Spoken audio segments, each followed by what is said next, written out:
Well, just like Kendrick said, now that the Bamas are over, I think it's time for the party to die, cuz Kendrick just dragged Nicki Minaj for filth for hating on him, and it looks like she might be getting that Drake treatment because Nicki went off on Kendrick and Jay-Z after it was announced that Kendrick would be performing at the Super Bowl next year, but you probably didn't get the memo that Kendrick is not the one you want to mess with because he is a savage and petty as Elf doesn't hold back his punches. Well, he had a lot to say about Nicki and then clowned her for going on a coke R against him and teased his diss track against her and Drake, and it looks like Nicki has unleashed the beast because Kendrick came for her, and he came for her hard. But if we're being fair, Nicki went on that rant because she was defending her friend and mentor Lil Wayne, who she believed should be the one to perform at the Louisiana Super Bowl, but Kendrick got caught in the middle. But on the other hand, a lot of people of Will believed that she was throwing stones and hiding her hands because it seemed like her real target was Jay-Z and Roc Nation, and she was just using Lil Wayne as a cover to shade Jay. Now, for context, Nicki has had a long time beef with Jay-Z and Roc Nation, and she has often taken advantage of situations in the past to throw shade. For example, when Mag Thee Stallion shaded her in her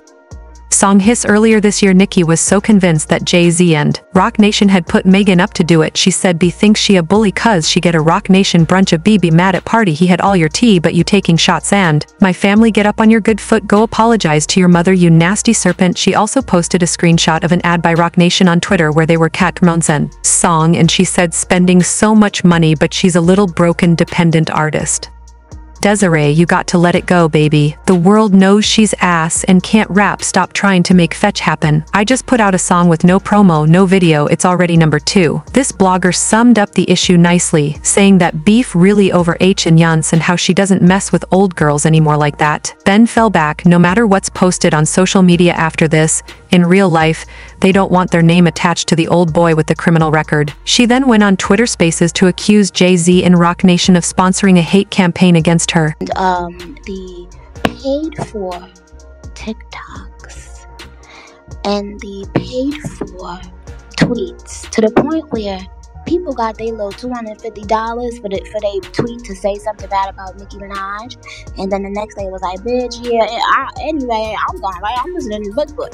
So I don't know why anybody of that, and I'm not talking about any rapper, I'm talking about a company or companies. So yeah, she still don't like Jay-Z very much, and if you're wondering why her beef for Jay-Z has anything to do with her current rant or her brewing beef with Kendrick, it's because Roc Nation and Apple Music are co-producers of the Super Bowl halftime show, which means that Jay-Z got a huge say in who gets to perform at the Super Bowl, which directly translates to the fact that he approved Kendrick as the performer, and for some reason Nicki took this as a personal slight against her, and she went off on Jay-Z on Twitter accusing him of sabotaging and disrespecting Lil Wayne just to get back at her. She wrote, "I love watching the whole industry play dumb time after time. The truth is the truth, no matter who tells it, picking and choosing who. Why I'll accept truth from then bam pow might tell you a joke but won't tell you a lie." She also said, "Go and enjoy your money before it's too late," denying a young man what he rightfully put into this game for no other reason but your ego, your hatred for Birdman. Drake and Nicki got you punishing Lil Wayne. Lil Wayne, the go Nola what's good. Eminem stood firm on having 50 Cent come out a white man. It's sad but it's good for them. No loyalty, well then ninjas will keep sunning you.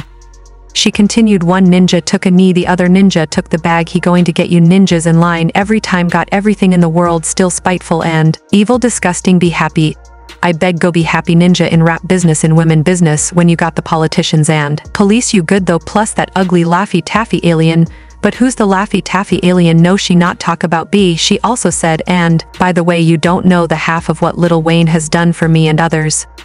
Wayne had Drake and I on his tour with no papers signed. He was on all of my mixtapes with no paper signed. This man has literally changed the face of hip-hop. The hair too, if you know you know. He inspired so many to tap at their faces and get locks, inspired your faves to want to be a great. See, he never was in this for the money, it's always been for the love of music." She ended her rant with, "God forbid if Wayne was to leave this earth right now, the culture would be in mourning. That's why so many people keep saying to give our legends their flowers while they're still around, to smell them sitting around all day playing games with people and legacy guarding sleep." But to be fair to Nicki, her rant was not exactly out of the blue. See, next year's Super Bowl is going to be held in New Orleans, which is Lil Wayne's hometown, so there were high hopes that he was going to be the one headlining the show. Lil Wayne has also said years ago that one of his biggest dreams was to perform at the Super Bowl in New Orleans. Think about this for a second.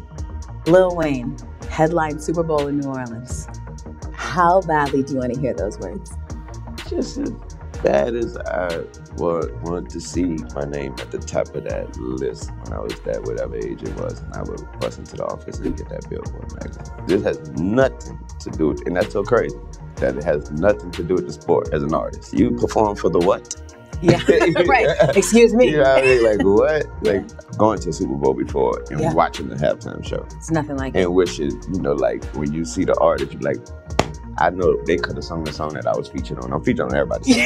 Yeah, they could have brought me out. You could have brought me out. Could have brought me out. So when Kendrick was announced as the headliner, some people felt a way about that, and Little Manager wrote, confused, disappointed, angry, but most of all inspired. Will never again be in a position or have the GOAT in a position where we are at the mercy of someone else's decision. We will make the decisions now. Everybody seems to be hung up on the argument that Wayne should perform because it's his hometown, but if you look at this list of Super Bowl performances in the last 30 years, only 3 artists have performed in their hometown, which tells us that the home argument doesn't really hold much weight. I mean, Beyonce wasn't even asked to perform in her hometown of Houston, and we all know how hard she reps H-Town. It's going down.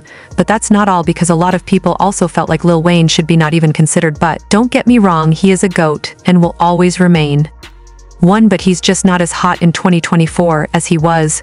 And back in the 2010s, back then he had the rap game unlocked and he was one of the biggest artists in the world. He should have gotten to perform at the Super Bowl back then, because very few artists were touching his greatness at the time. That's just not the case right now. He reportedly has addiction issues and he can't even remember his lyrics half the time when he's on stage. I forget a lot. It's only forgotten when it's time to perform it. Yeah, when it's time, if you ask me what I said and we in the conversation, you ask me what I said, it's right off the back. I know exactly what I said. It's unforgettable. Because also, with that said, all we do is smoke, but all I also do is work. His work. Fans have also pointed out that his recent performances have been made, to say the least, and fans try to point this out to Nicki. Like this person who said the first rapper to headline the Super Bowl halftime show needed to be someone who will represent the art to its highest degree. That was not Lil Wayne in 2024. Nicki was not trying to hear all that, and she said, God will punish you. Mark my words, the man who has not only pushed his pin the hardest but gave the game more than one hip-hop icon as well in his watch. Wow, if this doesn't hurt your heart to read, it will one day. Look at how our legends keep being treated after they've given so much to us. Okay, Nicki, I mean, don't get me wrong, I love Lil Wayne and his relevance to the culture can never be taken away from him, and like I said, it's kind of insulting that he was never asked to headline the Super Bowl before now, but if we're being honest, Kendrick is a hotter artist right now. But speaking of Kendrick, an insider revealed that he feels the type of way about Nicki's Rant and took it personally. The insider claimed that while Kendrick appreciates her loyalty in standing up for her mentor, he thinks she should have just made her point without dragging him into it. The insider also pointed out how Nicki has this weird habit of trying to throw other artists under the bus to prove her point, what she tried to do with Lotto when she was calling out the Grammys for being biased against her in 2022, and why all already know Kendrick is a beast with the pen, and he does not play about his music, and he does not play about his name, and the source teased that Nicki is going to get the Drake treatment from Kendrick if she keeps at it, that he allegedly already has his pin out to clap back at her. Why all know how Kendrick does not do social media rant, he just hits the studio and claps back. Y'all know he be on that heavy black for energy, and the fans have been all over it listening to his new diss track saying Nicki's so high right now she forgot Kendrick is Blackstreet's. Saying the new Kendrick song is a Nicki diss. Kendrick is going to come out with a song about this whole entire situation, shading Nicki and performing at the Super Bowl. I have a feeling, and Nicki's motive for this rant is entirely selfish. She was hoping to finally make it on that stage. The craziest thing about it is that Kendrick is definitely paying homage to Wayne in that performance, no question. Honestly, I have to agree with that last one, but let me know how you feel about this in the comments. Did y'all hear that new diss track? Do you think it was aimed at Nicki? Drop your thoughts in the comments below, and then check out this next video.